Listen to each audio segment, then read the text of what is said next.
نہ چاہ کے بھی ہماری زبان سے رشتے کاٹنے کی بولی نکل رہی ہے، نہ چاہ کے بھی ہماری زبان سے گالی گلوچ نکل رہا ہے، اور انسان حیران ہے کہ رشتے کیوں کٹ رہے ہیں، بات چیت کیوں بند ہو رہی ہے۔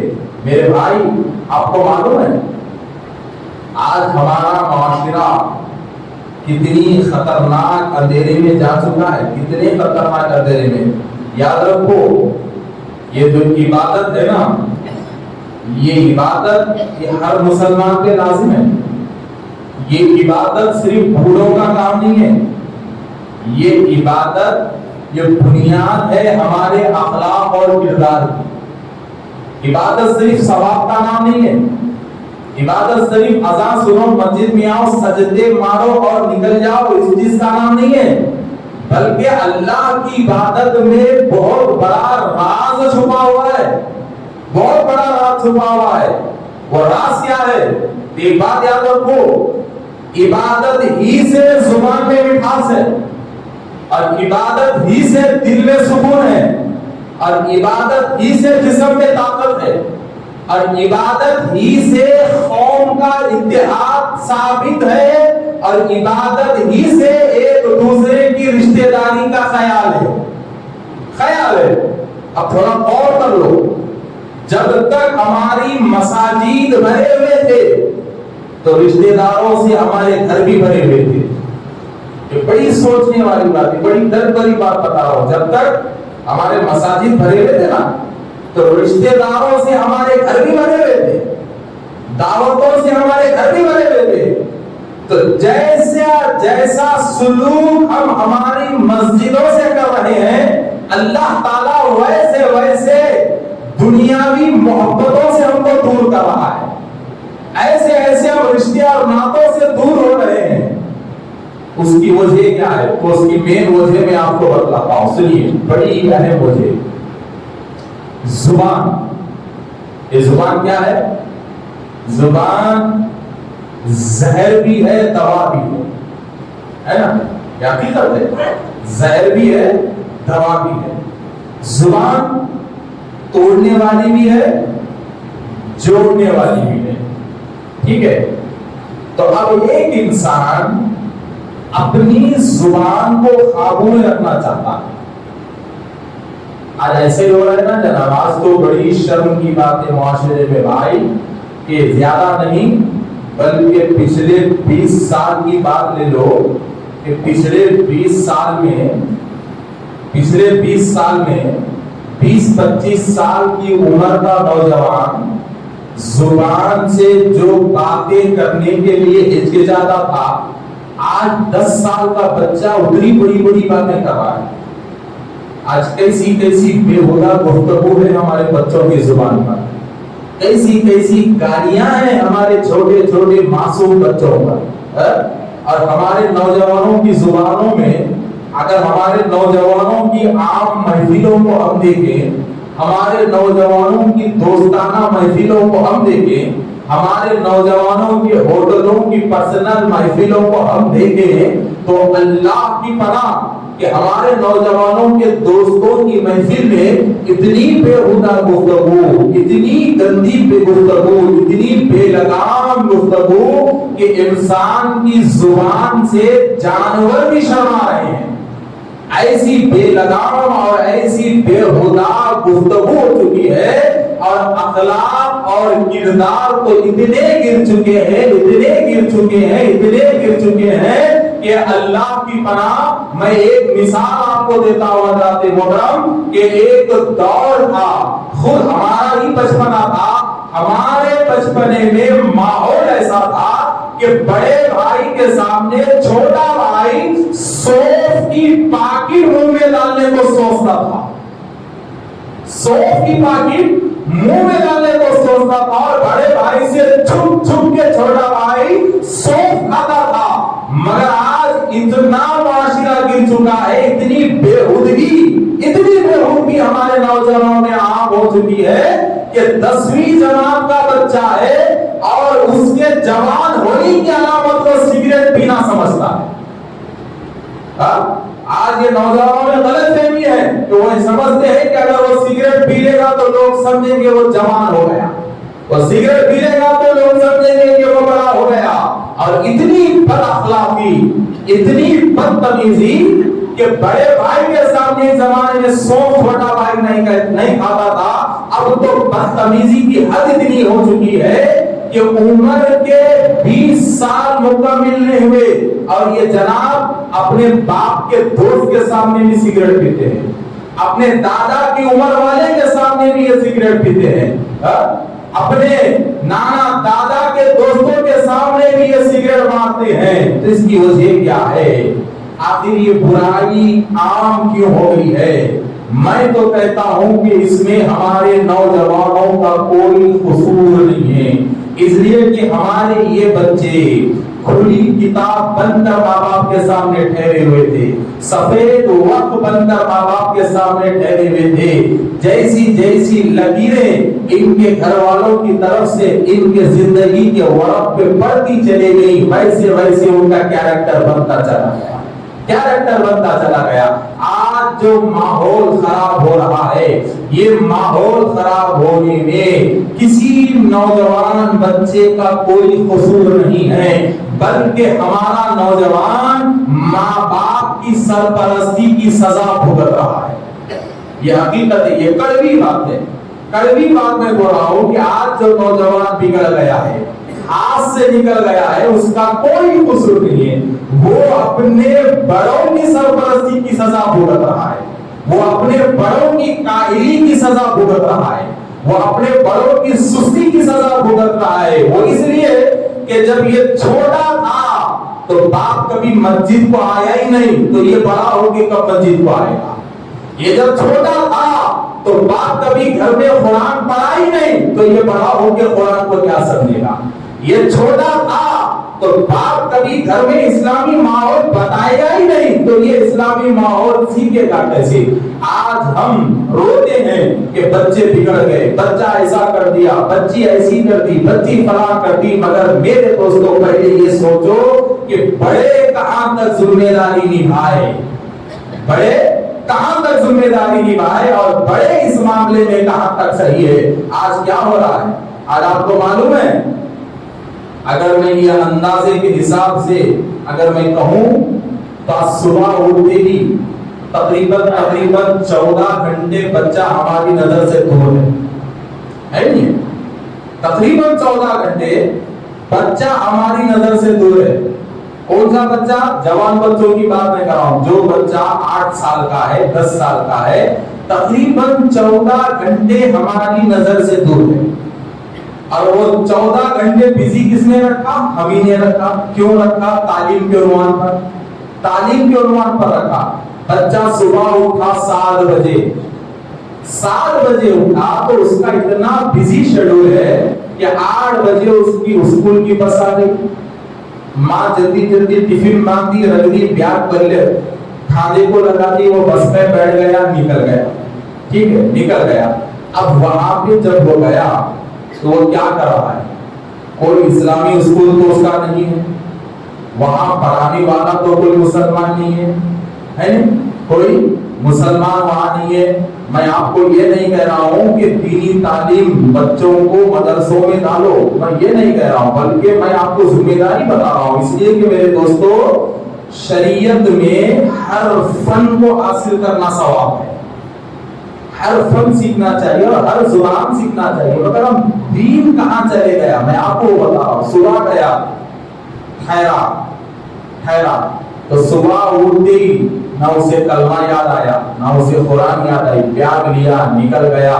اب 9 بجے سے 5 بجے تک وہ اسکول میں، 9 بجے سے 5 بجے تک ایک لمحہ بھی اس کا دین کی طرف راغب نہیں ہے، 1 سیکنڈ بھی اس کا اسلام کی طرف راغب نہیں ہے، 1 سیکنڈ بھی اس کا وضو کی طرف راغب نہیں ہے، 1 سیکنڈ بھی اس کا طہارت کی طرف راغب نہیں ہے، بس اسکول اور اسکول کے ٹیچرز، کبھی عیسائی ٹیچر سامنے آ گئی، کبھی غیر مسلم ٹیچر سامنے آ گیا، کبھی مسلم سامنے آ گیا، کبھی مجوسی سامنے آ گیا، کبھی بہمن سامنے آ گیا، کبھی دہریہ سامنے آ گیا، قسم کے سبجیکٹ کو پڑھتے گئے تو آپ کا بچہ اسکول میں تقریباً 9 گھنٹے رہتا ہے، اور 9 گھنٹے کی تعلیم میں کبھی آپ نے یہ سوچا ہے کہ کیا میرا بچہ 9 گھنٹے میں 10 منٹ تو بھی اخلاق کو سیکھ رہا ہے؟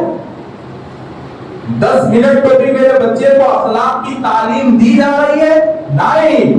ایک بات یاد رکھو، چاہے کوئی بھی اسکول ہو، کتنا بھی بڑا اسکول ہو، یہ حقیقت بات ہے کہ ایک زمانہ تھا جب استاد عبادت سمجھ کے پڑھاتا تھا، مگر آج کا دور کیسا ہے کہ جب مدرسے گھروں میں ہوا کرتے تھے، مدرسے پرسنل ہوا کرتے تھے، اکیلا استاد ہوتا تھا، اکیلے کا معاملہ ہوتا تھا، اس کے اوپر کوئی پوچھنے اور بولنے والا نہیں ہوتا تھا۔ مگر یاد رکھو حضرات محترم، آج مدرسہ دھندا ہو چکا ہے، اسکول دھندا ہو چکا ہے، کالجز دھندا ہو چکے ہیں، اور ایک بہت بڑا مافیا یہ سارے سسٹم کو چلا رہا ہے، بہت بڑا مافیا چلا رہا ہے۔ اب حالت اسکولوں کی ایسی ہو چکی ہے کہ انگریزی میڈیم ہو یا تیلگو کا اسکول ہو یا کوئی بھی کالج ہو، ان کالجز کی اور ان پرائیویٹ اسکولوں کی حالت ایسی ہو چکی ہے کہ استاد چاہے کتنا بھی شریف کیوں نہ رہے، استاد چاہے کتنا بھی اچھا کیوں نہ رہے، وہ اس اسکول میں مجبور ہوتا ہے اپنی قابلیت کو استعمال کرنے میں، اس لیے کہ اس کے اوپر پوری جاہلوں کی مافیا مینجمنٹ کے نام پہ بیٹھی ہوئی رہتی ہے، اور ان کا کام صرف کمانا ہوتا ہے، دوسرا کام نہیں ہوتا۔ اگر آج کے زمانے میں ریئل اسٹیٹ کے بعد اگر سب سے بڑے مافیا کا نام ہے تو اسکول کے مینجمنٹ کا نام ہے، جہاں صرف اور صرف بچوں کو پیسے وصول کرنے کے لیے رکھا جاتا ہے، نہ کہ ان کو اخلاق سکھانے کے لیے۔ ایک دور تھا اخلاق اسکولوں میں سکھائے جاتے تھے، مدرسوں میں سکھائے جاتے تھے، مگر آج کے مدرسوں میں، آج کے انگریزی مدرسوں میں، آج کے کالجز میں حضرات محترم بچوں کے اخلاق کو گرایا جا رہا ہے، کبھی اخلاق سکھائے نہیں جاتے۔ تو خیر ٹائم ہو رہا ہے تو ہم ہماری بات کریں گے۔ تو 9 بجے گیا بچہ، 5 بجے گھر کو آیا، تو یہ 9 بجے سے 5 بجے تک تھوڑا سوچو، کیا اس کا ذہن دین کی طرف گیا؟ نہیں، ہرگز دین کی طرف نہیں گیا۔ پھر 5 بجے یہ آیا، چائے پی لیا، اماں کچھ بھی سنیکس وغیرہ دے دی، محبت میں لے لی، اس کے بعد کیا ہوا، گھر والے بولے بیٹے بیگ کھولو، ہوم ورک کر لو۔ اب وہ ہوم ورک کیا، رات میں 9 بج کے نیند آ گئی، سو گیا، تو تم نے دین کب سکھایا اسے؟ بولو، قصور کس کا ہے؟ آج یہ بچہ مسجد سے دور ہے تو قصور کس کا ہے؟ آج اس بچے کو ماں اور بہن کے حقوق نہیں معلوم ہے تو قصور کس کا ہے؟ قصور بڑوں کا ہے کہ تم نے اس کی لائف کو عیسائی تعلیمات میں اتنا بزی رکھا کہ کبھی تم نے اسے دین ہی نہیں سکھایا، کبھی دین ہی تم اس کو نہیں بتایا، تو پھر یہ بڑا ہو کے باپ کا ادب کیسے کرے گا؟ باپ کا ادب بڑا ہو کے کیسے کرے گا؟ تو کرنا کیا چاہیے؟ تو یاد رکھو میرے دوستو، اخلاقی سدھار دینی مدرسوں میں ہے، اخلاقی سدھار دینی تعلیم میں ہے، اخلاقی سدھار قرآن کے پڑھنے میں ہے، اخلاقی سدھار حدیث کے سمجھنے میں ہے۔ اور الحمدللہ اگر ہندوستان میں دینی مدرسے نہ ہوتے، ہندوستان میں اگر صدیوں سے علماء کی خدمات نہ ہوتے، تو پتہ نہیں ہماری حالت کیا ہوتی، ہمارا معاملہ کیا ہوتا۔ تو میرے دوستو، تو اب ذرا دیکھیے کہ بس ایک سسٹم آپ اپنے ذہن میں بناؤ کہ اپنے بچوں کو پڑھائیے، جتنا ہو سکے پڑھائیے، زمانے کی دوڑ اپنے بچوں کو دوڑائیے، زمانہ جیسے جا رہا ہے اپنے بچوں کو ویسے لے جائیے، زمانے کا جو تقاضا ہے، زمانے کی جو پکار ہے، آپ اپنے بچوں کو وہ روٹ بدلائیے، اس لیے کہ آج کے زمانے میں تعلیم کے بغیر کوئی چارہ نہیں ہے۔ تعلیم کی بہت بڑی اہمیت ہے اور ہر مسلمان کو اعلیٰ سے اعلیٰ تعلیم حاصل کرنا چاہیے. مگر میرے دوستو یاد رکھیے, اپنے بیٹے کو ڈاکٹر بنانے کا شوق رکھیے, انجینئر بنانے کا شوق رکھیے, بڑی فیلڈ میں ملازمت دلانے کا شوق رکھیے, IAS IPS بنانے کا شوق رکھیے, مگر اس سے پہلے مقصد یہ رکھیے کہ میرا بچہ پہلے مسلمان رہے گا بعد میں ڈاکٹر بنے گا, میرا بچہ پہلے مسلمان رہے گا بعد میں انجینئر بنے گا, میرا بچہ پہلے مسلمان رہے گا بعد میں کالج میں داخلہ لے گا, میرا بچہ پہلے مسلمان رہے گا بعد میں یونیورسٹیوں میں داخلہ لے گا.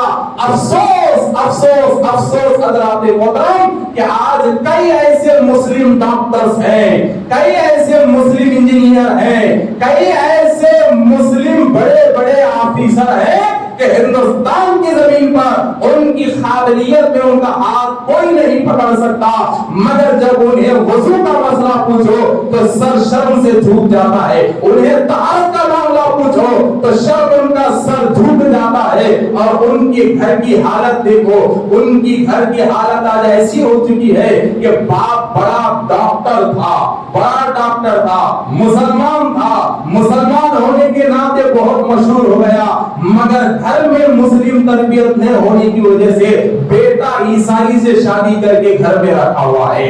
بیٹی باپ بہت بڑا انجینئر تھا, نام مشہور تھا, مگر اس انجینئر نے گھر میں دینی تعلیم کا ماحول نہیں پیدا کیا تو بیٹی غیر سے شادی کر کے گھر میں بیٹھی ہوئی ہے. ایسے میں آپ کو پڑھے لکھے کتنے لوگوں کی میں مثال دوں کہ مسلمانوں میں اتنے پڑھے لکھے لوگ ہیں جو دنیاوی تعلیم میں تو بہت سکسیس ہے, مگر مسلمان کی فیلڈ میں وہ ناکام ہے, وہ خود مسلمان ہونے میں ناکام ہو گئے ہیں اور تربیت گھر میں رہنے کی وجہ سے اپنے بچوں کا ایمان بھی وہ ڈلوا چکے ہیں. لہذا میرے دوستو بس ایک گزارش ہے, کیا گزارش ہے کہ حالات اب ایسے آ چکے ہیں کہ اپنے بچے اپنے ہاتھ سے نکل رہے ہیں, جس کی ذمہ داری ہمارے اوپر ہے کہ اب تو بھی صحیح ہمارے بچے دین